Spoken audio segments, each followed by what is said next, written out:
وەزارەتی دارایی و ئابووری هەرێم دەرماڵە بۆ بەشێک لە فەرمانبەران خەرج دەکات.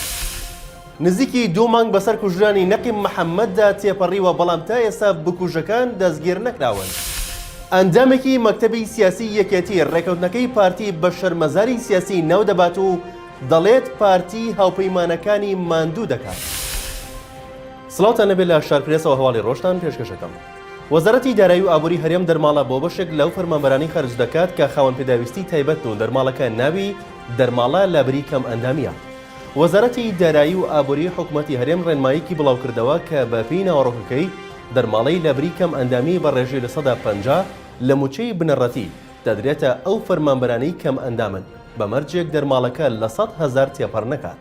ئەوەش خراوەتە ڕوو ئەوانش خانەنشین دەبن جگە لە خانەنشینیان مانگانە بڕی 100,000 دیناریان وەک هاوکاری لە تۆڕی پاراستنی کۆمەڵایەتی پێدەدرێت و مەرجی پێدانی دەرماڵەش ئەوەیە فەرمانبەری کەم ئەندام لەلایەن لیژنەی پزیشکی ڕێژەی کەم ئەندامی پەسەند کرابێت. ئەمڕۆ لە شاری سلێمانی لە مەراسیمی چلەی ماتەمینی نەقیم محەممەد کە سوکارەکەی داوای بە سزاگەیاندنی تاوانبارەکان دەکات کە لە ئێستادا شوێنیان نادیارە و پێشتریش شارپرێس زانیاری وردی بڵاو کردەوە کە بکوژانی نەقیم محەممەد دەربازی دەرەوەی سنوورەکانی هەرێمی کوردستان کراون. بنەماڵەی نەقیوە گژراوەکەی سلێمانی ڕایدەگەێنن نزیکی 2 مانگ بەسەر کوژرانی نەقیم محەممەد لەتیفدا تێپەڕیوە بەڵام تا ئێستا بکوژەکان دەستگیر نەکراون. شەوی 4 کانونی یەکەم لە کاتی جێبەجێکردنی ئەرکی یاسایی خۆیاندا نەقیم محەممەد لەتیف ئەفسەر لە نووسینگەی ڕۆژهەڵاتی سەر بە بەڕێوەبەرەتی بەرەنگاربوونەوەی توندوتیژی دژی ژنان و خێزان کوژرا و 3 پۆلیسیش بریندار بوون. پێشتری شارپرێز لە زاری سەرچاوەیەکی متمانە پێکراوەوە زانیاری گرنگی بڵاو کردەوە لەبارەی ئەوەی ئەو 3 کەسەی ڕوبەڕووی هێزەکەی پۆلیس بوونەتەوە پێکهاتبوون لە باوک و کوڕێک و کەسێکی دیکە و هەرسێکیشان دەربازی سنوورەکانی دەرەوەی هەرێمی کوردستان کراون تا ئێستاش شوێنیان نادیارە.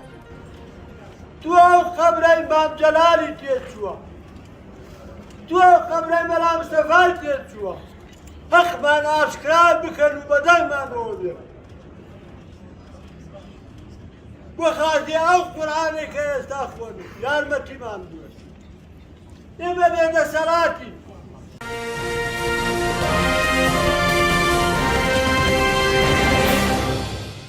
ستران عەبدوڵڵا ئەندامی مەکتەبی سیاسی یەکێتی لە چاوپێکەوتنێکیدا لەگەڵ شارپرێز ڕایگەیان بەرهەم ساڵح وەک نوێنەری یەکێتی زۆر باشی هێناوە لە پۆستی سەرۆکۆمار و زۆربەی لایەنەکانی عێراقیش پێیان خۆشە کاری لەگەڵدا بکەن بۆیە ئێمە پێمان وایە ئەم پۆستە لە یەکێتی دەمێنێتەوە.